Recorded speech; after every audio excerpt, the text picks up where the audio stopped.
La gracia de Dios sea con cada uno de nosotros en esta hora de la continuación de nuestro seminario, La Ciencia de la Salvación, la parte 2. Habíamos dicho de que la ciencia de la salvación es la ciencia de las ciencias y que todos los seres humanos que vivimos en esta tierra, el Señor nos creó, nos formó con el propósito de que nosotros vivamos eternamente. Pero desafortunadamente el enemigo, que es astuto, él ha interferido en estos planes divinos de nuestro Dios. Pero el enemigo no ha salido y no saldrá con la suya. ¿Saben por qué? Porque nuestro Dios, en su grande amor, en su grande misericordia, él ha establecido un plan de salvación, la cual se ha constituido en una ciencia que estamos muy interesados nosotros en descubrirlo día a día, en estudiarlo día a día, con humildad, a través de oración, a través de la palabra de Dios. El Señor nos va educando acerca de esta ciencia para que nosotros también cumplamos con ese propósito de nuestro Dios, que quiere que nosotros vivamos eternamente. La ciencia de la salvación. Bien, en esta segunda parte de nuestro seminario, entendemos que para comprender y para darnos a entender nuestro Dios, la ciencia de la salvación, Él ha ilustrado este estudio en distintas figuras. A través de la Biblia nos habla en distintos lenguajes para poder entender la doctrina, la ciencia de la salvación. Y hoy vamos a empezar, por ejemplo, estudiando uno a uno. Entendemos que la salvación es un término inclusivo. ¿En qué sentido entendemos que la salvación es un término inclusivo? Porque Dios nos habla de distintas maneras, utilizando muchas figuras que nos ilustran el proceso multilateral de la redención de la humanidad. También, bueno, estas figuras o estos lenguajes abarcan todas las operaciones de la existencia humana, ¿ya? En sus relaciones con la deidad, cuyos lenguajes son presentados a seguir independientemente de un orden cronológico o procesual. O sea, las figuras o lenguajes que presenta las Sagradas Escrituras, la salvación, no están en un proceso, así podemos decir, seguido, o sea, no está en cronología. Son, bueno, estos términos que usa la Biblia para darnos a entender la salvación. Cada lenguaje tiene su propio significado, ¿ya? De esa manera. Por ejemplo, miren, ¿por qué razón el Señor usa distintos lenguajes para poder ilustrarnos la ciencia de la salvación? Porque la Biblia dice en el libro del profeta Isaías, capítulo 35 y el versículo 8, hay una parte del texto bíblico, dice, hablando, porque el versículo 8 trata acerca del camino de la salvación. Ya, y en ese camino de la salvación dice que Dios mismo conduce a los seres humanos por el camino de la salvación. Y el profeta Isaías usa este término: el que anduviere en este camino, o sea, en el camino de la salvación, por torpe que sea, no se extraviará. Por eso es que nuestro Dios ha usado distintas figuras, distintos lenguajes para ilustrarnos a nosotros, los seres humanos, que nuestra mente ha sido embotada, ha sido enceguecida por el poder del mal, para que nosotros, cuando tenemos interés de estudiar las Escrituras, podamos entender. Por más torpes que nos haya vuelto el pecado, si nosotros queremos descubrir la salvación de la humanidad, la salvación personalmente de cada uno de nosotros, por más torpe que sea, no vamos a errar. Por ejemplo, miren, la Biblia le presenta, como decía, de varias figuras o lenguajes la salvación. Tenemos, por ejemplo, el lenguaje jurídico. El lenguaje jurídico, que quiere decir justificación. ¿ya? También el lenguaje comercial. La Biblia presenta la salvación en un lenguaje comercial. Por eso en distintas partes de la Biblia y del espíritu de profecía vamos a encontrar esta palabra redención. Redención. Cuando usted encuentra esta palabra redención, está hablando de la misma salvación divina, pero en otro lenguaje, que justificación. Por ejemplo, tenemos un lenguaje, también la Biblia nos habla en un lenguaje biológico, que quiere decir regeneración, que tiene implicaciones en la vida, en el alma del creyente.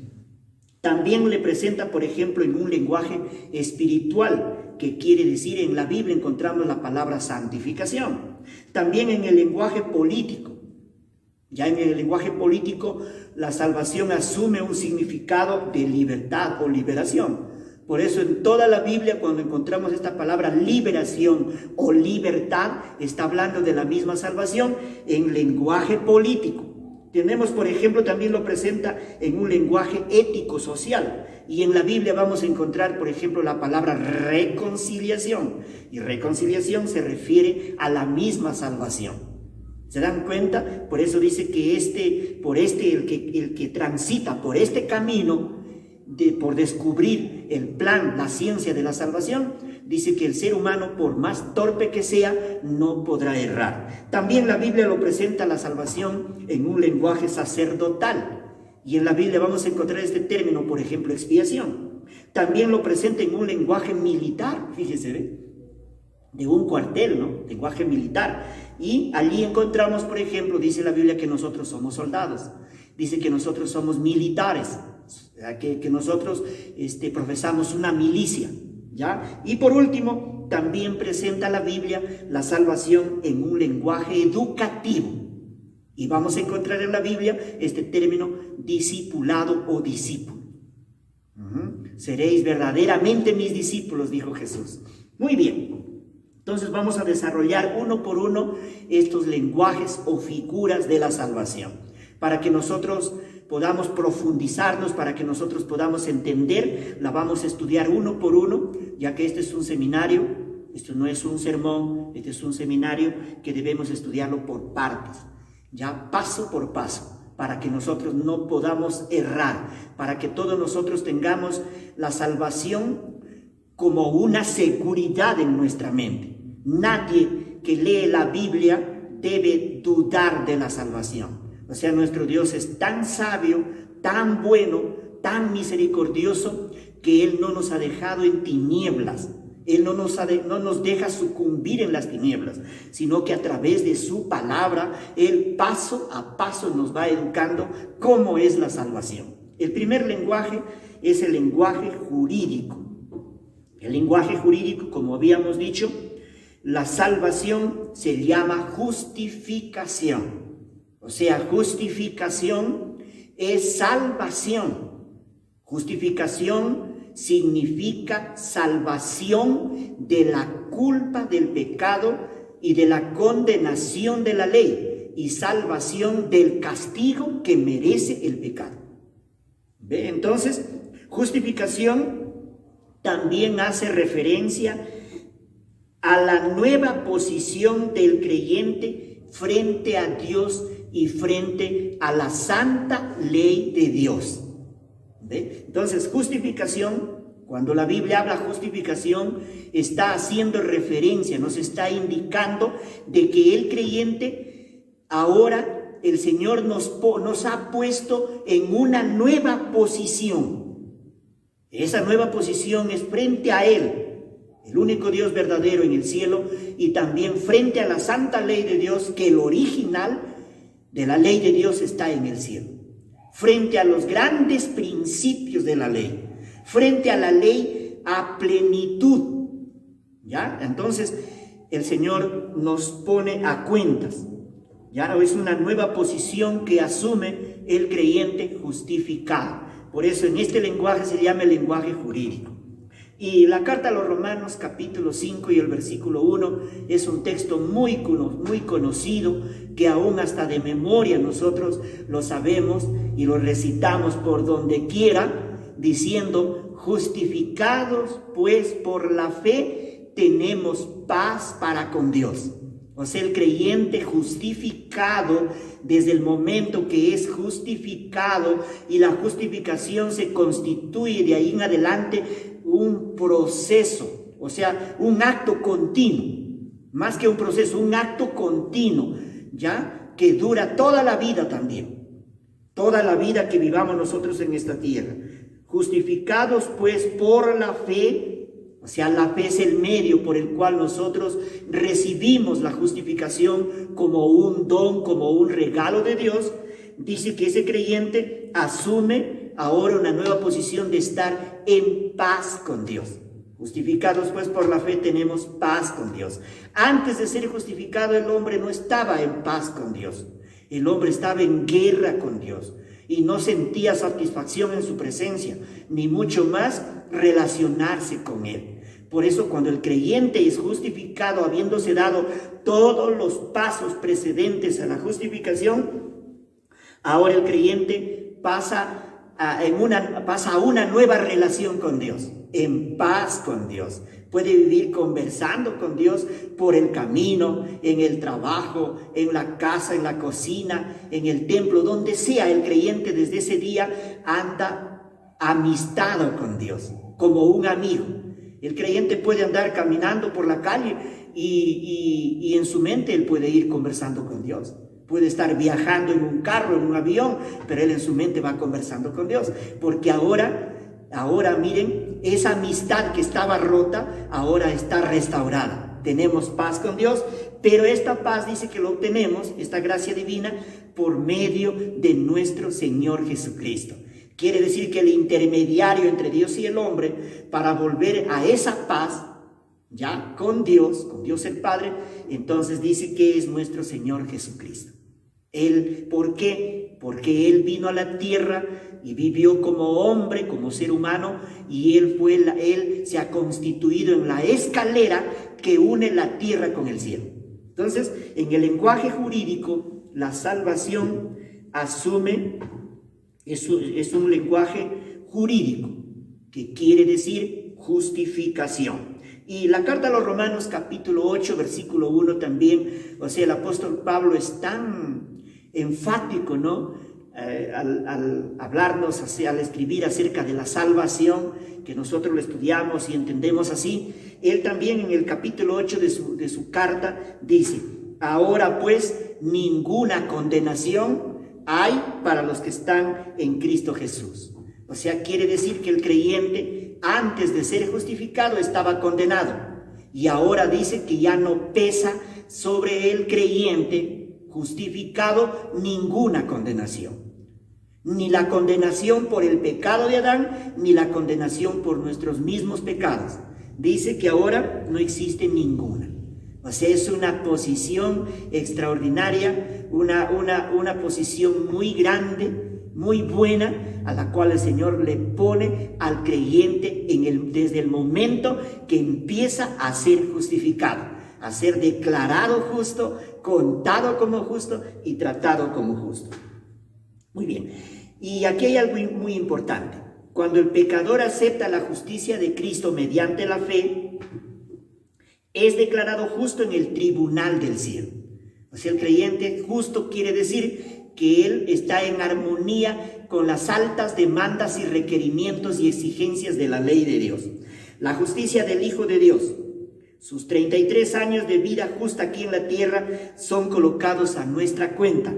Esto se conoce en los escritos inspirados y en la Biblia, una justicia acreditada, que el Señor lo coloca a nuestra cuenta en el santuario del cielo. Muy bien. Somos justificados mediante la fe, dice la palabra, independientemente de las obras de la ley. O sea, quiere decir que nadie es justificado por el hecho de que él se porte bien o por el hecho de que él haga un esfuerzo de vivir una vida de santidad, una vida de obediencia a la ley de Dios. Esto es, la justificación es independientemente de las obras del hombre, del ser humano, de las obras propias de nosotros.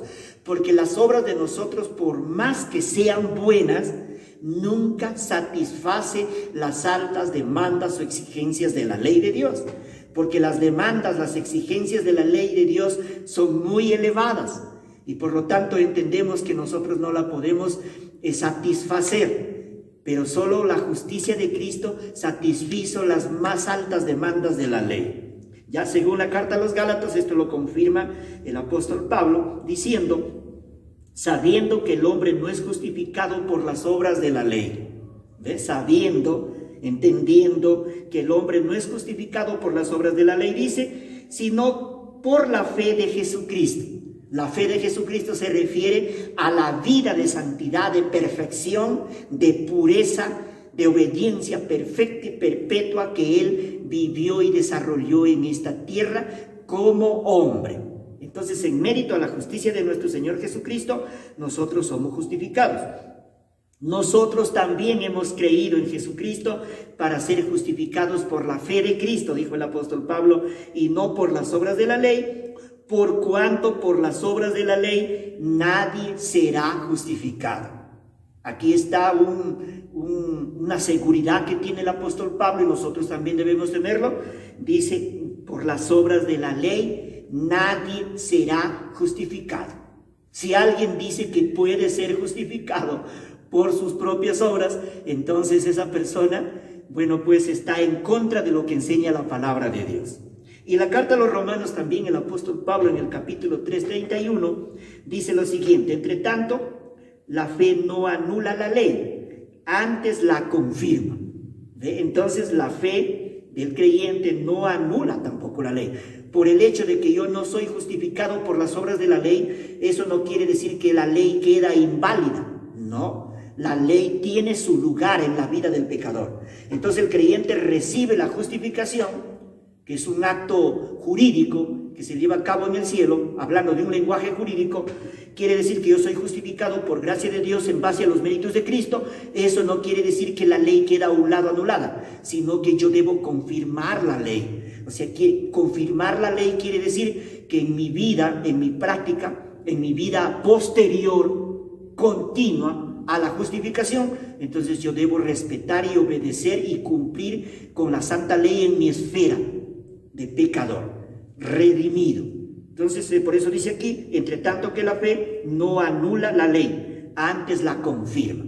Quiere decir que un creyente justificado le gusta y debe hacer esfuerzos por agradar a nuestro Dios, cumpliendo y obedeciendo su santa ley. Y así vivimos en armonía con la ley de Dios, porque el creyente justificado no tiene gusto por el pecado. El pecado, si es que algún creyente comete algún pecado, de allí en adelante, después de haber sido justificado, el pecado sería un accidente en el trayecto de la vida cristiana. El creyente no es justificado por guardar la ley, sino el creyente es justificado para guardar la ley. ¿Por qué? Porque el apóstol Pablo dice que el creyente aún encuentra deleite en obedecer y en hacer la voluntad de nuestro Dios, reconociendo cuando el creyente comprende la salvación y entiende que nuestro Dios nos ama demasiado, nos ama mucho, y por amor a Él nosotros desde allí adelante expresamos obediencia a la ley de Dios. Amén. Vamos a pasar al segundo lenguaje de la salvación. El segundo lenguaje o figura de la salvación es el lenguaje comercial. El lenguaje comercial. En el lenguaje comercial decíamos que la salvación asume un término de redención que tiene que ver con un rescate. Un rescate. Tiene el sentido de una compra. O sea, cuando usted encuentre en la Biblia esta palabra redención, está hablando de la misma salvación, pero en un lenguaje comercial, una compra. O sea, quiere decir que Cristo compra todos los derechos que el hombre perdió por causa del pecado.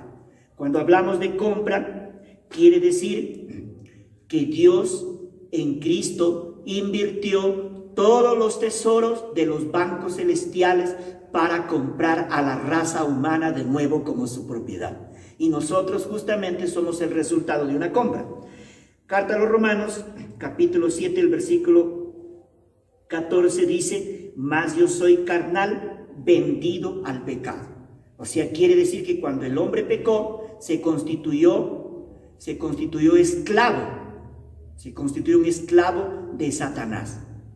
¿Ve? Y como esclavo de Satanás, vendido al pecado, ya, esclavo del pecado, entonces Dios, para salvar al hombre, hizo una compra. Por eso la salvación se presenta en un lenguaje comercial, ya, y por eso dice aquí, como el Hijo del Hombre no vino para ser servido, sino para servir y para dar su vida en rescate por muchos.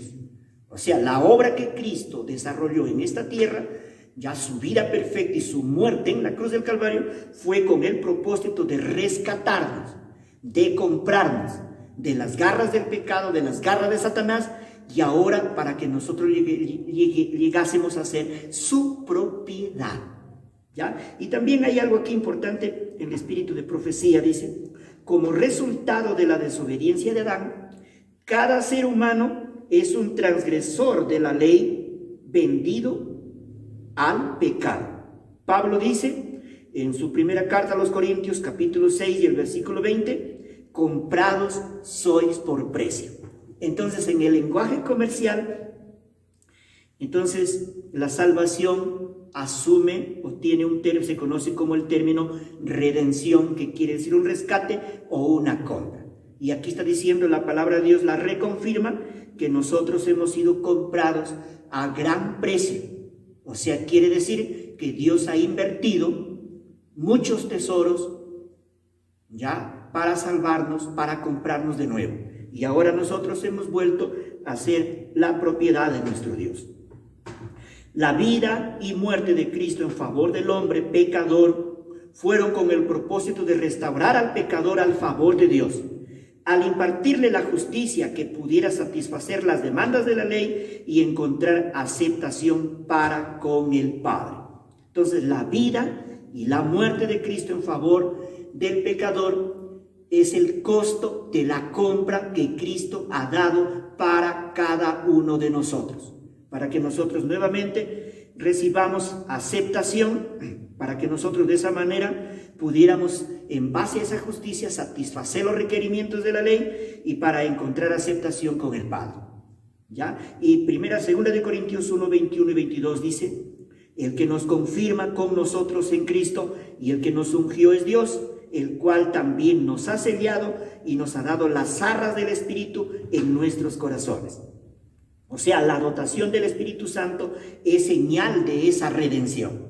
O sea, cuando el creyente acepta la justicia de Cristo, el Espíritu Santo viene a tomar posesión de la vida del creyente, de la mente del creyente, y la dotación del Espíritu Santo, que es las arras de nuestra herencia, dice que es señal de esa redención. El Espíritu es dado al creyente como una garantía de la redención final, que autentica la legalidad de la transacción y el derecho divino de posesión del ser. Por eso que cuando Cristo venga por segunda vez, Él viene con toda seguridad a llevar su posesión de cada uno de nosotros que Él ha comprado con su vida y su muerte en la cruz del Calvario. Muy bien, pasamos al lenguaje 3, el lenguaje espiritual. También la Biblia presenta la salvación en un lenguaje espiritual. Y en este lenguaje espiritual, la salvación se emplea con el término santificación. Esta palabra santificación la encontramos 133 veces en las Sagradas Escrituras. La palabra santificación se repite 133 veces en las Sagradas Escrituras. Y siempre que usa la Biblia, la palabra de Dios, este término, santificación, está hablando de la misma salvación en un lenguaje espiritual. Ya no olvidemos eso. Cuando Dios salva al creyente arrepentido y contrito, también lo santifica. ¿Ve? O sea, Dios no solamente justifica, ya Dios también santifica, porque la salvación es un acto declarativo en el cielo, pero también es un proceso de renovación en el alma, en el ser. Y la Biblia le llama a esto regeneración y como fruto también santificación, que está hablando de la misma salvación. Cristo es nuestra justicia, es también nuestra santidad, como lo expresa el apóstol Pablo: los santificados en Cristo Jesús, llamados a ser santos. ¿Ve? Entonces, la santificación entonces es la única evidencia segura del trabajo del Espíritu Santo. O sea, Dios salva al creyente usando el término santificación o regeneración por medio de la operación del Espíritu Santo. Quiere decir que el Espíritu Santo, cuando viene al alma con su poder divino, con su influencia, Él viene a salvar. Y la Biblia lo ilustra de una manera tan comprensible, 133 veces hablando santificación. Así que, estimado hermano, cuando usted es santificado, usted es salvado. No dude de esto. Es la misma salvación. Simplemente está hablando en otro lenguaje. ¿Ya? La obra de la santificación es la que promueve el repudio y el abandono del pecado. ¿Y qué es eso? Eso es salvación. Entonces, cuando Dios opera a través de su Espíritu Santo en la mente, en la vida, regenera la mente, regenera la vida, todo nuestro ser, y el creyente empieza a vivir esa vida de santidad, esa vida de santificación.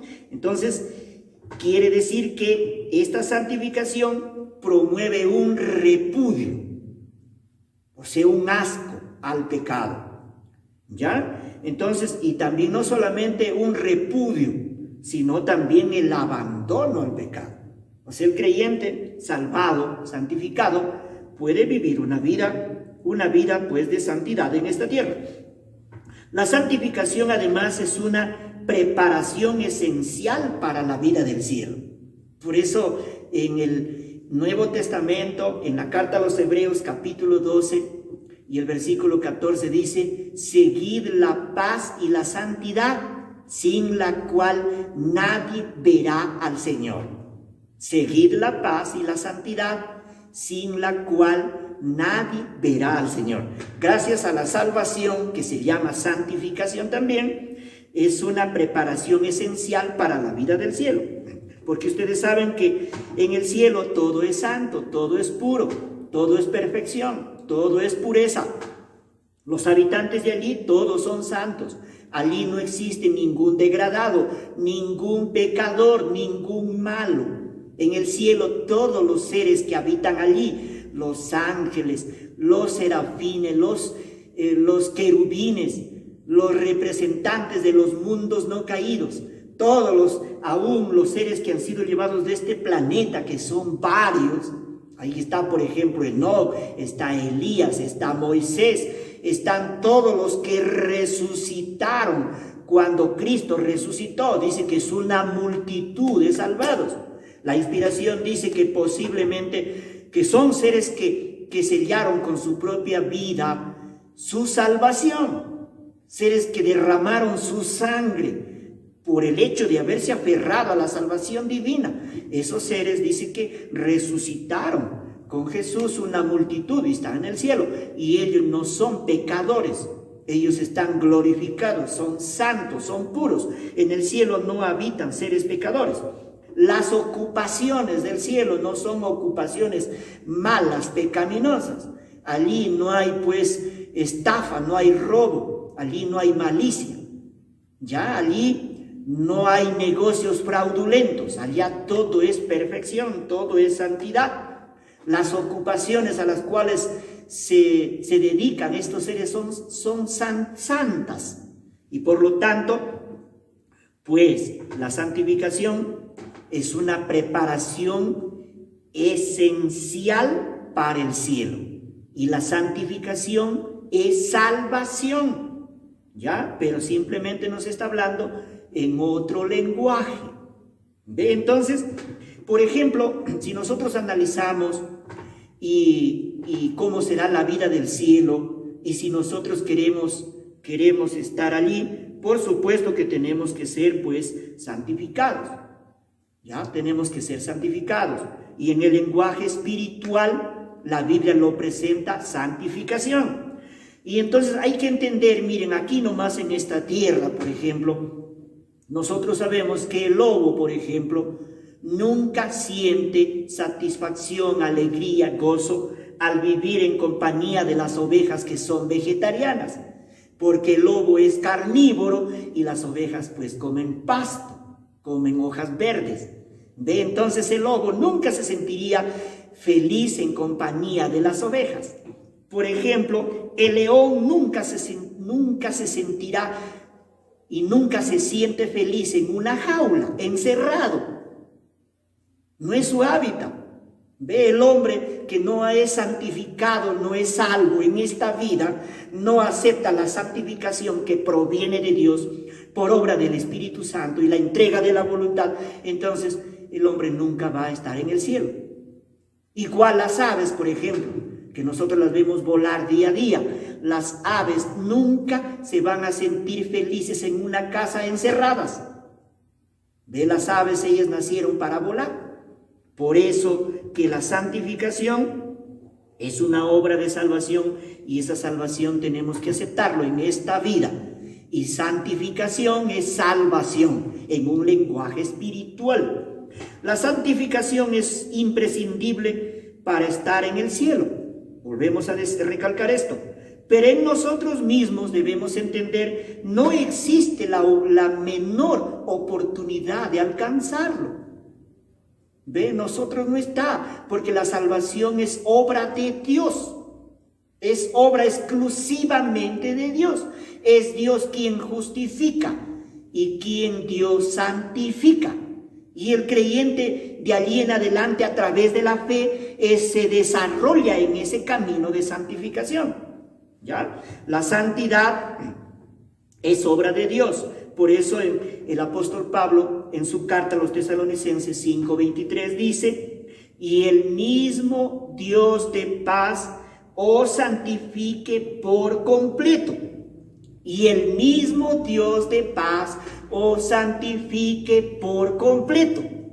¿Quién santifica por completo? Es Dios, porque la santificación es salvación en lenguaje espiritual, ya a través de las Sagradas Escrituras.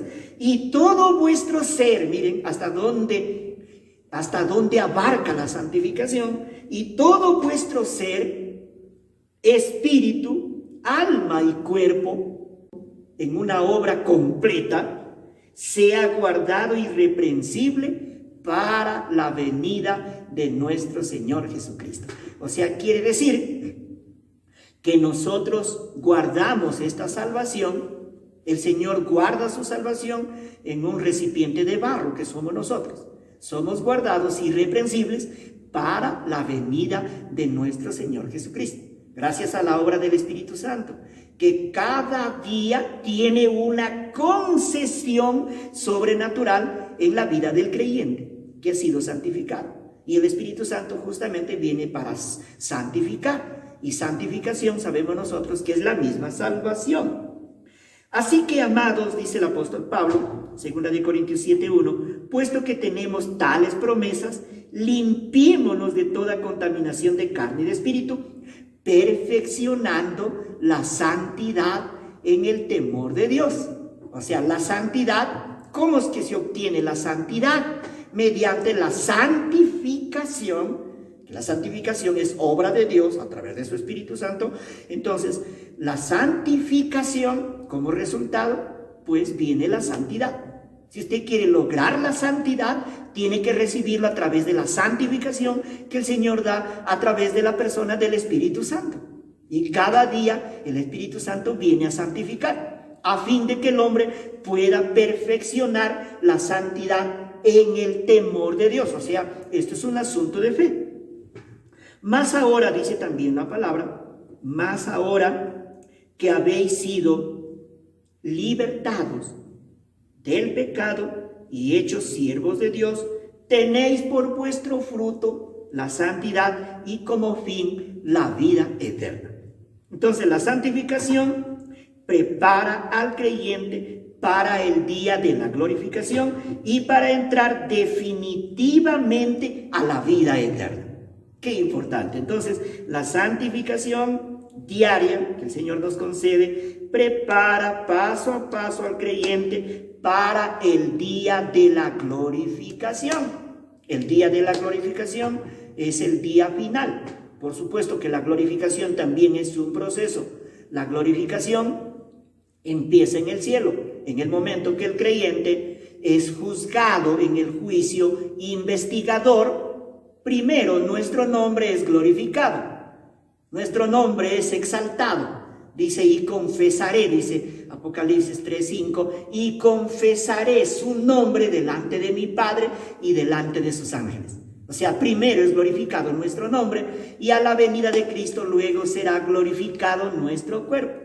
Y es la santificación, que es salvación en lenguaje espiritual, que va preparando al creyente para el día de la glorificación final. Muy bien, así enseña la palabra de Dios. Este proceso abarca el tiempo de la vida e implica todo el ser, como dice aquí, espíritu, alma y cuerpo, que debe ser guardado irreprensiblemente para la venida de nuestro Señor Jesucristo.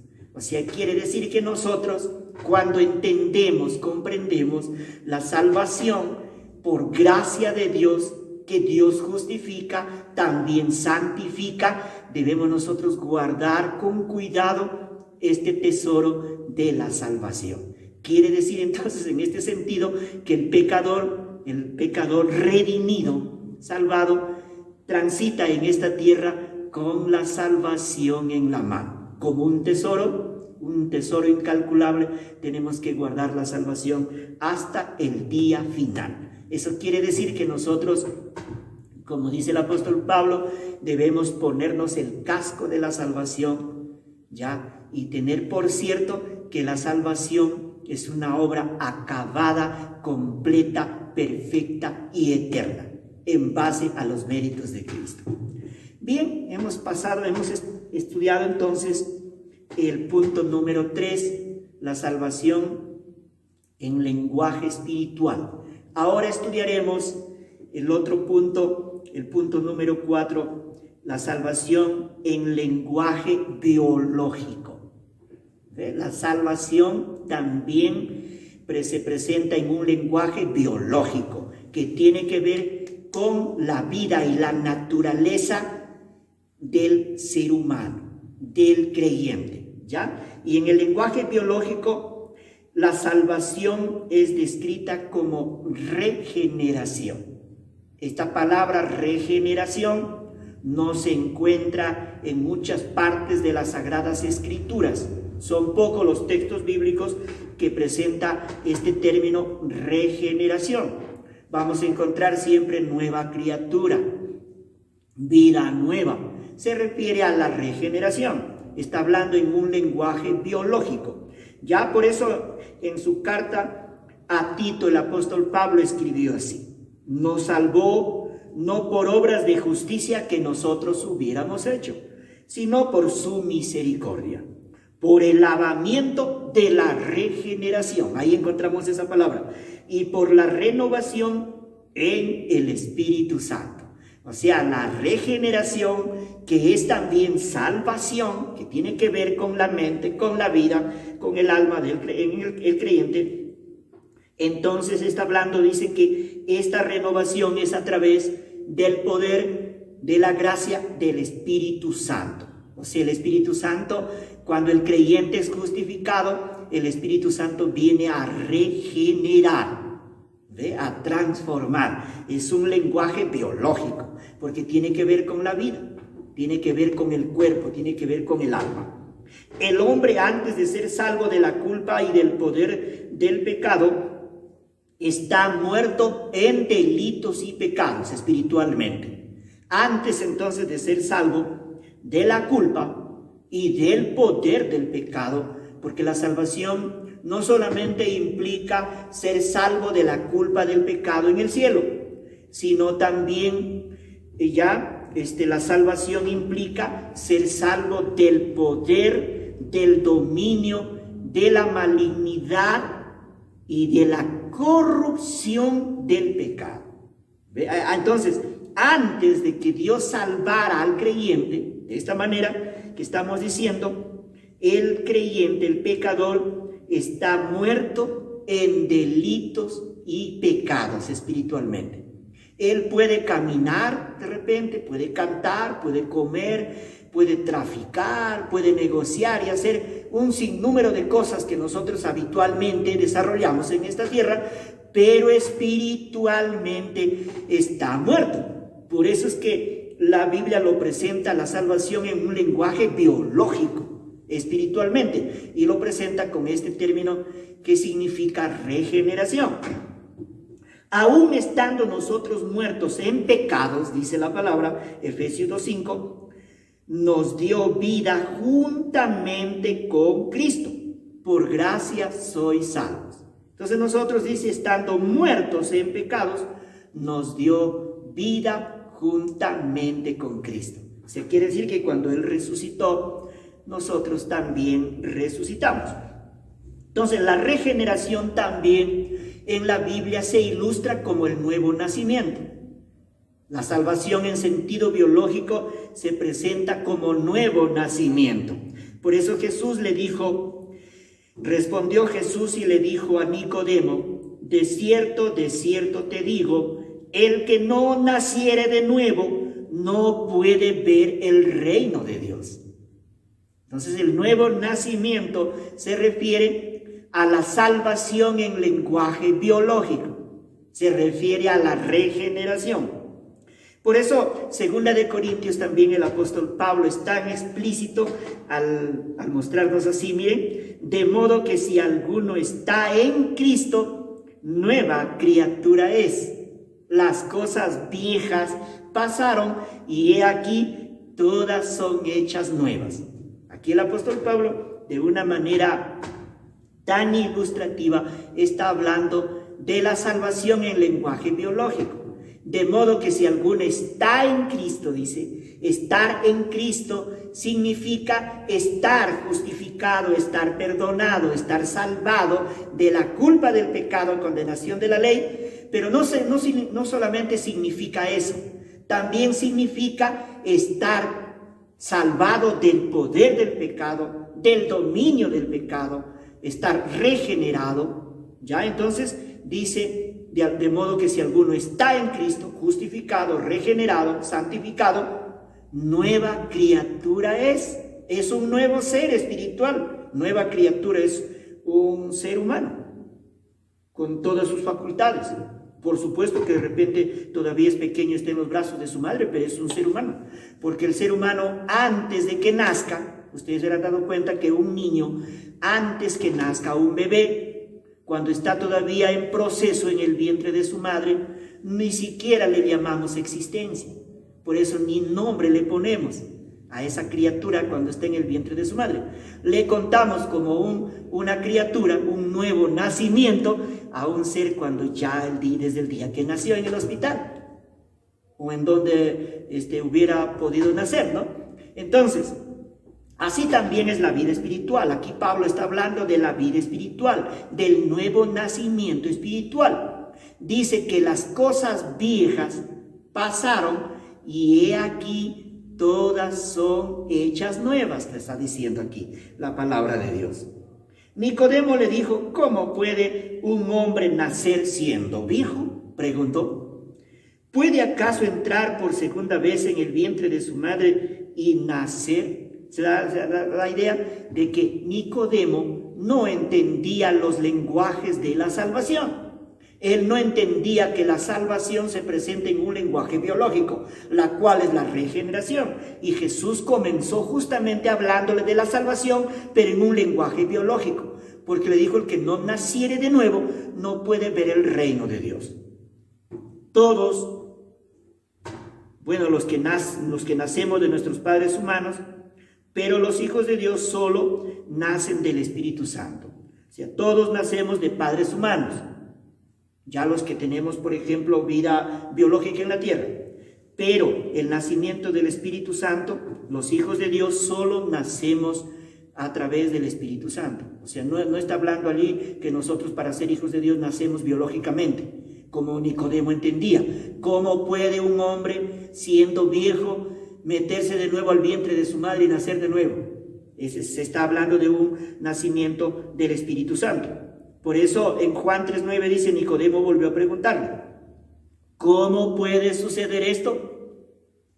Y el versículo 10 dice que Jesús le contestó, tú eres maestro famoso en Israel y no sabes esto, le dijo.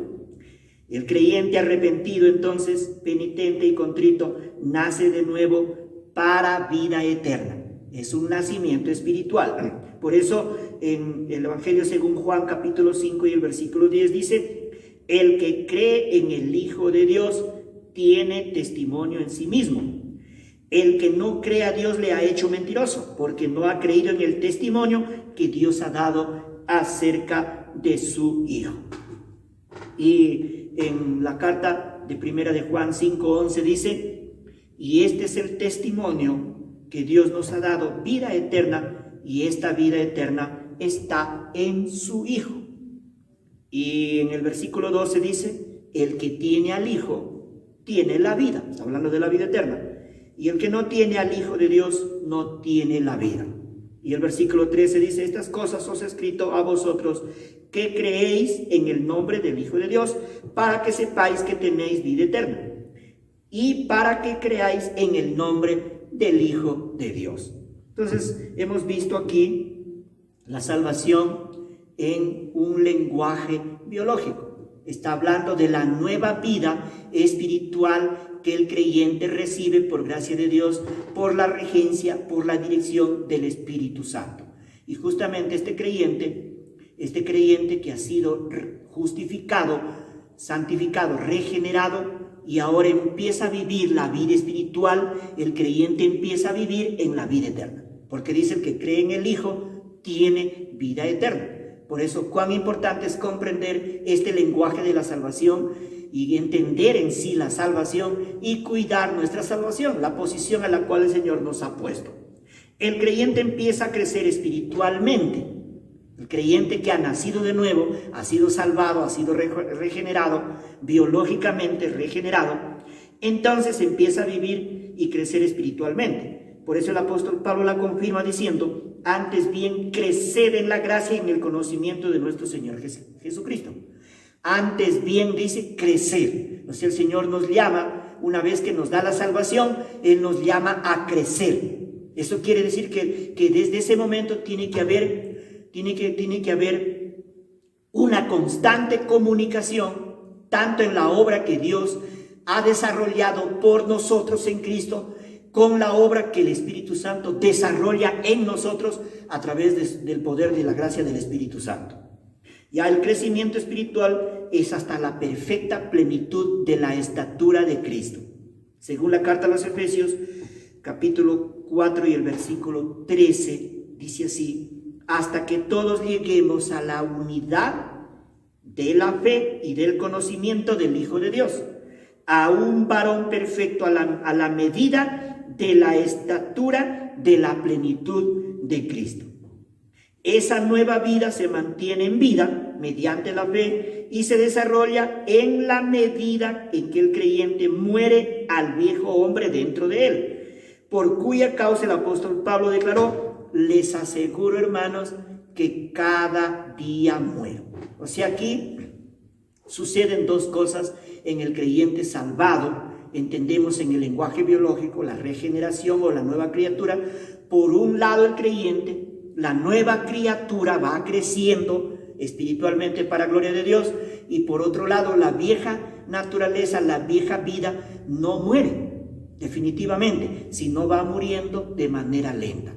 Por eso Pablo dijo, les aseguro, hermanos, que cada día muero.